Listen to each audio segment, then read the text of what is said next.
구약 성경에 역대하 20장을 보면은 유다 나라에 여호사밧이라는 왕이 있었습니다. 이 여호사밧 왕은 아주 신앙이 좋은 왕이었죠. 근데 신앙이 좋음에도 불구하고 국가에 큰 위기가 찾아옵니다. 그 주변에 있던 강대국들이 연합군을 형성해가지고 옆에 있는 몇몇 나라들이 연합군을 형성해서 유다 나라를 공격해 온 것이죠. 근데 유다 나라는 그 연합군에 저항할 만한 능력이 없었어요. 군사력도 그렇게 많이 없었고 또 무기도 변변치가 못했습니다. 보나마나 시간이 지나면 전쟁에서 지고 온 국민이 죽임을 당할 그런 위기 상황에 도착하게 됐죠. 여호사밧은 어떻게 할 방법을 찾지 못하고 고민하다가 모든 백성들을 다 모아놓고 한 자리에 모아놓고 금식하면서 기도하자고 얘기합니다. 하나님께 기도합시다. 우리가 하나님께 기도합시다. 그러면서 하나님께 이렇게 기도하죠. 하나님, 우리를 치러 오는 이 큰 무리들을 우리가 대적할 능력이 없습니다. 어떻게 해야 될지도 모르겠습니다. 그래서 우리는 오직 주님만을 바라보겠습니다. 주님만을 바라봅니다. 라고 이렇게 기도했습니다. 도움을 받을 곳이 아무 곳에도 없었지만 그들은 오직 우리의 도움은 하나님께 있을 수밖에 없다. 하나님은 우리를 도우실 것이다. 그런 믿음을 가지고 금식하면서 간절히 기도했습니다. 그때 하나님께서 선지자를 보내주셔서 사람들에게 하나님의 말씀을 들려주셨습니다. 두려워하지 말아라. 이 전쟁이 너에게 속한 것이 아니라 나에게 속했다.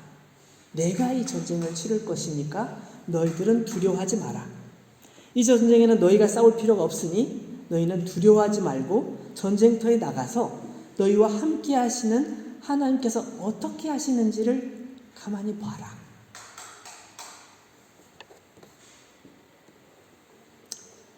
여러분, 믿음 없는 사람이라면 저 선지자가 정말 하는 말이 맞을까? 지금 적군이 저렇게 많은데 어떻게 우리가 저걸 이길 수 있어? 그것도 우리는 싸울 필요도 없다고? 그럼 어떻게 이기란 말이야? 우리가 거기 나갔는데 하나님께서 싸우시겠다고 한 걸 믿고서 나갔는데 만약에 하나님께서 안 도우셔갖고 우리 다 죽으면 어떡해? 이렇게 생각할 수도 있잖아요.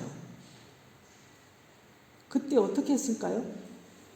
그때 여호사밧은 하나님의 말씀을 듣고서 용기를 냈어요. 하나님께서 우리에게 용기를 주시는구나. 우리는 그러면 어떻게 할까? 전쟁터에 가서 싸울 필요 없다고? 그러면 어떻게 할까? 좋아. 하나님을 찬양하자. 그래서 찬양대를 구성했어요. 군대를 막 모집한 게 아니라 찬양대를 모집해가지고 찬양대를 나팔 부는 사람, 또 비파와 수금을 치는 사람들, 막 이런 사람들을 다 모아가지고 부대 앞에, 제일 앞에서 적군을 향해 제일 먼저 나가도록 했어요. 그 사람들은 하나님을 찬양하는 거예요. 하나님을 찬양하는 거예요. 어떻게 됐을까요? 요한복음 14장 13절 말씀을 보면 예수님께서 이런 말씀을 하셨어요. 예수님께서 하신 말씀이에요. 너희가 내 이름으로 무엇을 구하든지 내가 시행하리니 이는 아버지로 하여금 아들을 인하여 영광을 얻으시게 하려 함이라. 너희가 내 이름으로 구하면, 내 이름으로 기도하면 내가 그 기도를 따라서 그 기도, 너희가 기도하는 것을 이룰 것이다. 예수님께서 이루시겠대요. 하나님께 그렇게 기도할 때 예수님께서 그 일을 이루실 것이고 하나님께서 그것을 허락해 주실 것이다. 왜냐하면 아버지로 하여금 아들을 인하여 영광을 얻으시게 하기 위해서. 예수님 때문에 하나님이 높임을 받으시게 하기 위해서 그 일을 하나님께서 이루실 거라고 말씀하는 거예요. 여호사밧도 마찬가지예요. 하나님의 말씀에 용기를 얻어서 전쟁터에 나가긴 나가는데 전쟁터에 싸우러 나가는 것이 아니라 찬양하러 나가는 거예요. 물론 군사들도 가고 있지만 군사들보다 더 앞서서 찬양하는 찬양대가 나가고 찬양을 하는 거예요. 상대방 적진에서 뭐야? 저 사람들 죽게 생겼으니까 미쳤구나. 웬일이야? 이렇게 생각하고 있을 때 갑자기서 어디서 나타나는지 군대가 나타나더니 그들을 공격하기 시작한 거예요.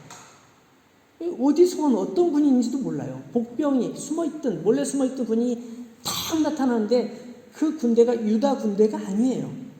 어디서 나타나는지 막 나타나더니 막 싸우는 거예요. 막 싸우면서 막 싸우다 보니까 막 하는 사람들이 죽었어요. 그리고 나중에 자기들끼리 막 서로 살기 위해서 막 싸우다 보니 내가 아군인지 적군인지 막 옆 앞에 싸우는 사람이 적군인지 아군인지 모르고 막 싸우는 거예요. 전쟁이 끝나버렸어요. 하나님께서 약속하신 것처럼 유다 군대가 싸울 필요 없이 그냥 전쟁을 구경하게 된 거예요.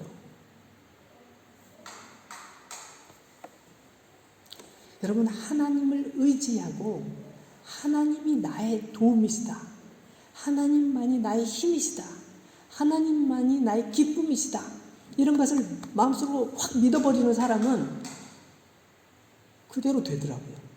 그대로 됩니다. 오늘 본문 말씀으로 다시 돌아가 볼게요. 오늘 본문은 역사적으로 보면 사실은 굉장히 이스라엘이 힘든 시기를 겪었던 시기의 이야기입니다. 이스라엘 백성들이 바벨론이라는 엄청난 강대국에 패해가지고 포로로 끌려갔다가 70년 뒤에 다시 돌아오는, 하나님께서 그들을 해방시켜 주셔서 다시 고국 땅으로 돌아온 후에 그 감격이 너무 커가지고 우리가 이게 꿈이야 생시야? 이게 진짜 꿈인가? 막 그러면서 그렇게 그 당시에 그날을 기념하면서 감사하는 그 찬양 내용이에요. 여기서 보면 여러분 1절 말씀 보면 그날이라는 말씀이 나와 있는데 그날은 하나님의 은혜로 포로에서 회복된 날을 가리켜요. 하나님의 사람들이 하나님을 떠나서 하나님을 모른 척하고 살아왔던 날들이 있었어요. 원래 이스라엘이 원래부터 그렇게 힘든 것이 아니었고 원래는 정말 강대하게 하나님을 잘 믿으면서 살고 있었는데 어느 순간에 사람들이 잘 되겠지 잘 되네 그냥 이렇게 해도 잘 되네 그러면서 하루 이틀 지나면서 하나님을 점점 멀리하게 된 거예요. 하나님을 점점 멀리하는 거예요.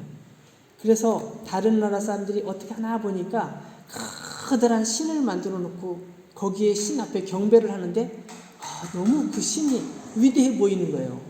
우리는 하나님을 섬기는데 하나님이 어디 계셔? 하나님 어디 계셔? 난 한 번도 못 봤네. 그렇게 생각하고 있으면서 보니까 거기는 신이 막 근사한 거예요. 어떤 신은 막 거기다 금을 쫙 해가지고 번쩍번쩍 빛나는 거예요. 햇빛이 탁 반사되면 막 휘황찬란한 것이 너무너무 위대한 신처럼 보이는 거예요. 우리도 신을 저렇게 섬겨야 될 거 아니야? 우리도 하나님을 저렇게 만들어 놓으면 안 될까? 하나님이라고 하자. 그래가지고 만들어서 우리도 하나님을 그렇게 섬기자. 그렇게 신을 섬기는 거죠. 진짜 하나님을 버리고 그런 식으로 세상 사람들을 따라다니고 세상 사람들이 하는 방식, 다른 나라가 하는 것을 따라하다 보니까 점점 나쁜 짓도 하는 거죠. 이건 하나님께서 죄래라고 얘기해주면 아니야, 저 나라 사람들은 다 그렇게 해. 저 나라는 우리보다 더 잘 살잖아. 이렇게 말하면서 그 나라 사람들의 모습을 따라가는 거예요. 그런 모습이 이스라엘 안에 계속 있다 보니까 하나님께서 그것을 좋아하지 않으시죠. 그래서 하나님께서 하나님의 선지자들을 보내셔가지고 계속 경고하세요. 안 됩니다. 그렇게 하면 안 됩니다. 하나님께서 크게 노하실 것입니다. 하나님께서 기뻐하지 아니하십니다. 괜찮아요. 하나님 어디? 우리 하나님 여기 있잖아요. 여기. 하나님 여기 반짝반짝 금으로 된 하나님. 여기는 대리석으로 된 하나님. 크잖아. 이러면서 듣지 않았던 거죠. 그래서 하나님께서는 그들을 심판하기로 결심하시죠. 그래서 유다 나라 주변의 강대국들을 통해서 계속 공격을 받게 하시고 어려움을 겪게 하셨어요. 힘들고 고통받으면 막 소리를 지르면서 하나님 도와주세요 막 이랬다가 또 좀 괜찮아지면 괜찮네 이러면서 견딜만 하네 그러면서 계속 세월이 흘러간 거죠. 끝까지 죄를 뉘우치지 않고 계속 죄를 저질렀을 때 하나님께서 안 되겠구나, 아주 큰 맛을 보여주겠다, 그러면서 바벨론이란 나라를 불러오신 거죠. 이 바벨론은 엄청나게 큰 나라였어요. 그래서 이 나라는 유대 이스라엘에 와가지고 완전히 공격해서 멸망을 시킨 다음에 이 나라 국민들은 말을 잘 안 들어. 그러니까 끌고 가가지고 저쪽에 뚝뚝 떼어놔야 되겠어. 그래가지고 백성들을 끌고 가가지고 여기저기 뚝뚝 떼어놓는 거예요. 이 마을에 10명, 이 마을에 10명, 이 마을에 30명, 이렇게 조금씩 다 나눠놓는 거예요. 그러니까 자기들이 뭘 하고 싶어도 못하죠. 아무것도 못해요. 그렇게 하면서 세월이 1년, 2년, 3년, 4년 계속 지나가면서 10년, 20년, 30년, 40년 계속 지나가고 있었어요. 우리는 하나님의 백성이었는데 왜 이 꼴이 됐을까? 길에 나가면 사람들이 저기 포로로 끌려온 저 이스라엘 사람들, 저 불쌍한 사람들 손가락질만 하는 거예요. 거기서 벗어날 방법을 찾지 못했어요. 끝이야. 우리는 이러고 인생이 끝나는 건가? 그렇게 절망적인 상태였었던 거죠. 이 모든 것이 사실은 하나님께서 이스라엘 민족을 미워하셔서 그런 것이 아니라 그들이 깨닫도록, 돌이키도록 하시기 위한 거였어요. 그래서 이스라엘 민족이들은 뿔뿔이 흩어진 곳에서 이러면 안 되지. 왜 우리가 이렇게 됐든가? 우리가 다시금 정신을 차리고 하나님을 잘 섬겨보자. 하나님 말씀을 다시 한번 귀 기울여서 들어보자. 그래서 우리 중에 하나님 말씀을 잘하는 사람 누구 있을까? 에스라 선지자 와서 말씀을 전해주세요. 막 사람들에게 말씀을 전해달라고 얘기하는 거예요. 그래가지고 말씀을 배우고 그 말씀대로 살려고 하고 막 그렇게 하게 된 거예요. 그렇지만 다시 우리나라로 돌아갈 방법은 사실 절망적인 거죠. 아무것도 꿈을 꿀 수 없는 거예요. 그렇게 노력한다고 뭐가 됩니까? 여러분, 얼마 전에 그 아프가니스탄 사태 여러분 다 들어서 아시죠? 미군이 철수하고 나니까 탈레반이 카불을 점령하면서 전국을 확 잡아버렸어요. 아프가니스탄을 싹 점령을 해버렸어요. 그러고 나서 어떤 일이 벌어졌죠? 사람들을 막 길거리에서 죽이는 거예요. 제가 어떤 분이 준 영상을 봤는데 사람들을 길에 쭉 무릎 꿇게 해놓고 거기서 죽이는 거예요. 차마 이게 제가 설명하기가 너무너무 두려운, 너무너무 끔찍한, 제가 사람을 그렇게 하는 걸 정말 사람을 쭉 앉혀놓고 다 한정씩 죽인 다음에 그 다음에는 기관총으로 다다다다 해가지고 막 이렇게 그렇게 해놓는 거예요. 나라를 잃으니까 그렇게 되더라고요. 너무나 끔찍해. 너무나 끔찍해. 여러분, 그런 상황 속에서 누군가 큰 강대국이 등장해가지고 강대국이 그들에게 전쟁을 선포하고 막 해가지고 하지 않으면, 누군가가 큰 힘이 개입하지 않으면 절대로 거기서 벗어날 수 없는 거예요. 지금 이 아프가니스탄이 그런 상태잖아요. 근데 이스라엘도 마찬가지였던 거죠. 물론 그들을 그렇게 죽이거나 막 그렇게 하진 않았지만 그들이 다시 자기 나라로 돌아갈 꿈은 전혀 없었어요. 그런데 하나님께서 하나님의 특별한 방법으로 그들을 다시 불러주신 거예요. 다시 불러주신 거예요.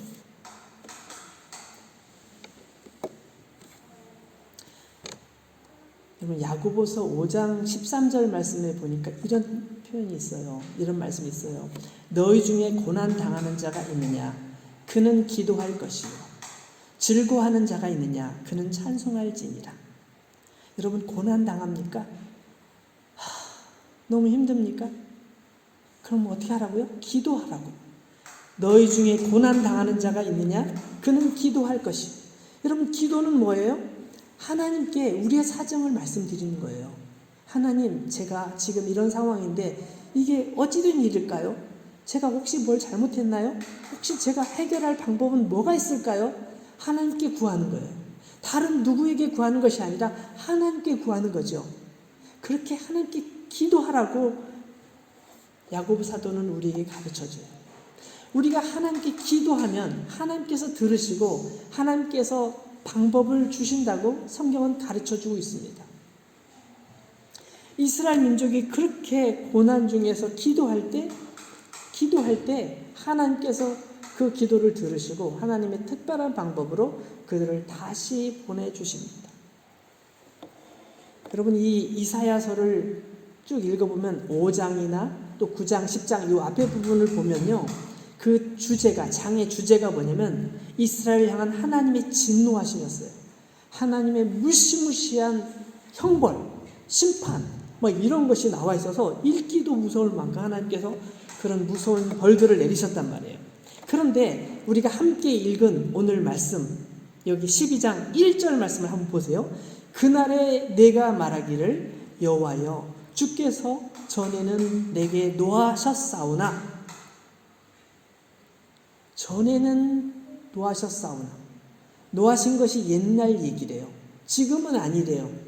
다시 읽어봅니다. 그날에 내가 말하기를 여호와여 주께서 전에는 내게 노하셨사오나 이제는 주의 진노가 돌아섰고 또 주께서 나를 안위하시오니 내가 주께 감사하겠나이다 할 것이니라. 여기 그날은 어떤 날이요? 다시 돌아오는 날. 그 상상하지도 못했던 그날이 돌아오는 그날 외치는 찬양 소리가 이거라는 거예요. 전에는 하나님께서 저에게 화를 내셨지만, 저를 벌하셨지만 이제는 주님께서 마음을 돌이키셔서 진노가 돌아섰고 또 주께서 나를 안위하신다는 건 뭐예요? 이렇게 꼭 안아주고 위로해 주는 거.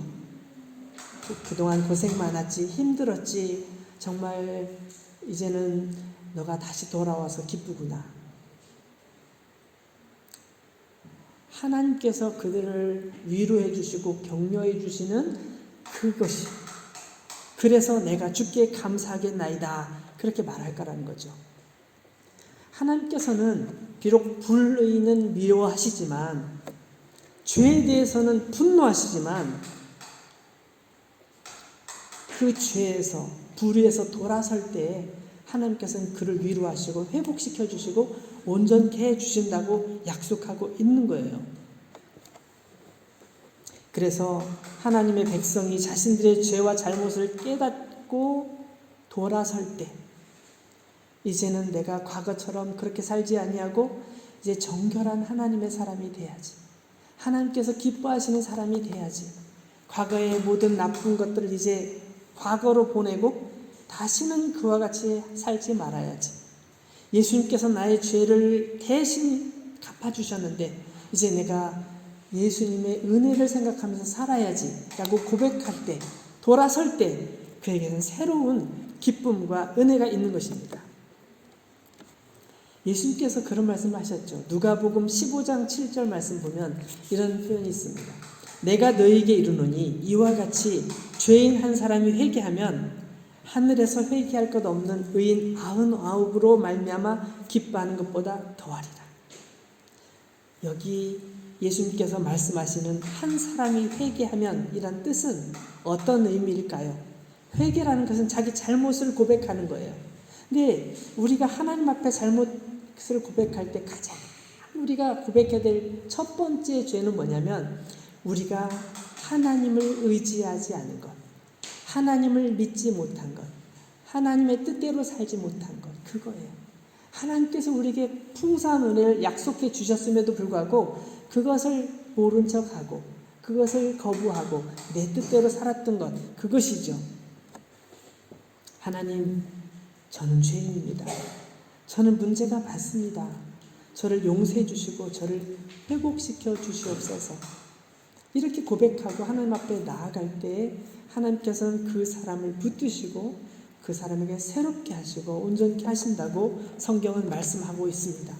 이사야 12장 2절 말씀, 우리가 좀 전에 봤던 2절 말씀 보시면 이 기도는 믿음을 고백하는 찬양으로 바뀌어지는 것을 볼 수 있습니다. 보라, 하나님은 나의 구원이시라. 내가 신뢰하고 두려움이 없으리니 주 여호와는 나의 힘이시며 나의 노래시며 나의 구원이십니다. 주님은 나의 힘이십니다. 주님은 나의 노래이십니다. 나의 기쁨이십니다. 나는 당신의 구원을 찬양하겠습니다. 라고 고백하는 것이죠.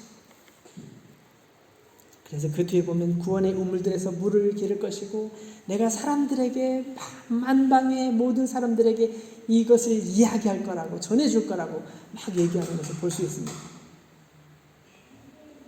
최근에 제가 어떤 간증을 봤는데 김명인이라는 좀 젊으신 분 같아요. 물론 결혼을 하셨어요. 근데 이 김명인이라는 자매님 간증을 들으면서 참 은혜를 받았어요. 영화 배우인데요. 예전에 그 친구란 영화, 유명한 영화가 있었잖아요. 친구란 영화에도 등장하고 할 만큼 영화 배우로서 활동을 하고 그랬는데 계속 그 배역이 들어와야 영화를 또 하잖아요. 작품 활동을 하는데 배역이 안 들어오는 거예요. 그래가지고 계속 정체돼 있어서 너무너무 힘들었대요. 너무너무 힘들어서 열심히 기도하고 막 또 그렇게 기도했는데 그렇게 기도해도 잘 안 되고 자기 주변에 있는 사람들은 배역을 정해서 막 나가고 그런데 자기는 아무것도 안 되니까 너무너무 절망스러워서 그래서 사람들이 죽나 봐 이런 생각이 들었대요. 그래서 사람들이 자살하나 봐. 나도 정말 이렇게 살면 뭐하나. 아무것도 없는데 삶의 의미도 없는데 막 이런 생각도 들고 또 어떤 하루는 또 아니야 내가 정말 주님을 의지하고 살아야지. 내가 주님 의지하고 살다 보면 다 이겨낼 수 있을 거야. 내가 이런 것들을 다 뒤로 하고 내가 정말 이런 마음들을 내려놓고 주님을 잘 섬겨야지. 막 이러고 그러다가 또 안 되고. 근데 자기가 잘하는 어떤 사람이 대본을 들고 다니더래요. 이거 이번에 할 거야. 뭐 그런데 자기는 너무너무 힘든 마음에 안 되겠다. 하나님께 기도하고 싶다. 그래가지고 그냥 집에서 열심히 기도를 했대요. 그래 한 4일 동안 정말 기도만 했대. 4일 동안 기도만 하고 났는데 기도를 해도 아무런 응답도 잘 없는 것 같고 그러더래요. 그래서 5일째 되는 아침에 열심히 기도하다 5일째 되는 아침에 일어나서 또 기도를 하려고 하는데 기도할 힘이 안 생기는 거예요. 그래서 됐어. 믿음도 없으면서 기도는 뭘 안 해. 안 할 거야. 나 기도 안 할 거야. 그렇게 말하면서 이제 씻으러 가려고 화장실에 들어갔대요. 씻으러 들어갔는데 그 씻으러 가가지고 평소에 또 이렇게 혼잣말을 이렇게 잘한대요. 근데 혼잣말 하면서 에휴 김명인 너 믿음 그게 뭐야? 너가 가지고 믿음 그게 뭐야? 이렇게 속으로 한마디를 했대요. 김명인 너 믿음 있다면서 근데 기도 4일 동안 하고 나서 보니까 믿음도 없네. 뭐 이렇게 이제 한 거죠. 근데 그 말을 하면서 갑자기 드는 생각이 교회에서 늘 들었던 어떤 말이 딱 머리에 스치고 지나가는데 그게 확 믿어졌다는 거예요. 그게 뭐냐면 예수님께서 부활하셨다 하는 내용이에요. 별것도 아니죠. 별거 아닌 것 같잖아요. 그죠? 근데 예수님께서 부활하셨다는 저도 얘기를 들으면서 그게 뭐가 특별하지? 라고 생각했는데 예수님께서 부활하셨다는 분이 번쩍 뜨이면서 맞아. 예수님께서 부활하셨어. 맞아. 막 이렇게 됐다는 거예요. 제가 혼자 생각하기는 죽어야지. 살면 뭐해. 죽어버리면 어떻게 될까. 뭐 이런 생각을 했기 때문에 죽은 다음에 살아나는 부활에 대해서 그렇게 더 뼈저리게 느껴진 건 아닌지 모르겠어요. 어쨌든 그분이 간증하는 내용을 보니까 맞아. 예수님께서 부활하셨어. 예수님이 부활하신 걸 모르고 있었던 거 아닌데 그날따라서 그게 마음에 팍 와닿으면서 너무 감동이 되더라는 거예요. 예수님께서 부활하셨어. 제가 예수님이 부활하셨다는 것을 모르는 건 아닌데 이 부활하신 사건이 그냥 저에게 실제가 딱 되는 거예요. 이 부활하신 사건이 그냥 저에게 실제가 되면서 저랑 상관이 있는 일로 들리는 거예요. 지금 내 삶하고 상관이 있는 사건이 되는 거예요. 예수님이 부활하셨구나. 예수님이 부활하신 사실이 실제로 믿어지는데요. 제가 경악을 했습니다. 이렇게 얘기를 간증을 하더라고요. 예수님이 부활하신 것이 믿어지면서 진짜 영원한 세계가 있고 우리가 그 영원한 천국으로 가는구나, 이것도 확 마음에 와서 믿어지면서 성경 말씀이 다 진짜라는 사실도 믿어지면서 와, 정말로 내가 여기서 잠깐이다 갈 건데 내가 이 세상 일에 왜 이렇게 매여 있었지? 어리석게도 내가 왜 이런 일 때문에 막 죽을 사람처럼 그랬었지? 이런 생각이 들면 이제는 이런 것들은 다 신경 쓰지 말고 예수님의 부활에 대해서 얘기하고 예수님의 부활에 대해서 생각해야지. 막 이렇게 생각하고 너무 기분이 좋았고 방에 들어와서 팔짝팔짝 자기 혼자 방에서 팔짝팔짝 뛰었다는 거예요. 막 즐거워서 어쩔 줄을 몰랐다는 거예요. 그러면서 그분이 간증했어요. 그렇게 하고 나니까 그런 정말 놀라운 깨달음을 느끼고 나서 자기 삶이 완전히 변했대요. 배역이 안 돌아도 문제가 없어. 그게 중요한 것이 아니라 내가 정말 주님의 기쁨이 되는 거야. 주님의 부활하심처럼 나도 부활을 소망하면서 열심히 살아가는 거야. 그런 고백으로 살다 보니까 그런 어려운 문제에 매이지 않게 되는데, 그러고 나니까 일들이 잘 풀리면서 여러 가지 일도 들어오고, 지금은 보니까 무슨 기독교 방송에서 무슨 앵커를 하고 있어요. 그런데 어쨌든 잘하고 있는 것 같아요. 저는 잘 우연히 봐서 잘 모르지만 어쨌든 그러면서 이분이 간증하는 게 그거예요. 내가 정말 예수님의 부활하심이나 하나님의 말씀에 대해서 정말 새롭게 깨닫고 나서 내 삶이 완전히 달라졌고, 내가 정말 나의 삶 속에서 온전히 진짜 내가 하나님의 나라와 하나님의 의를 구하는 것이 뭐구나, 이 사실을 깨닫고 나니까 너무나 행복한 삶을 살고 있다는 거예요. 여러분, 우리 한 해 표어를 하나님은 나의 구원이시다, 이렇게 표어로 정했어요. 우리 교회 1년 동안 하나님은 나의 구원이시다. 여러분, 이 구원이란 단어는 워낙 깊은 의미가 있기 때문에 다양한 것으로 설명할 수 있지만 우리의 모든 것 속에서 영원한 하나님을 발견하는 놀라운 구원의 역사를 가장 중요한 것으로 우리는 꼽을 수 있습니다. 이사야 12장 2절 말씀 한번 보시죠. 이게 이번 올 한 해 표 구절입니다. 한번 같이 읽어볼까요? 보라, 하나님은 나의 구원이시라. 내가 신뢰하고 두려움이 없으리니 주 여호와는 나의 힘이시며 나의 노래시며 나의 구원이심이라.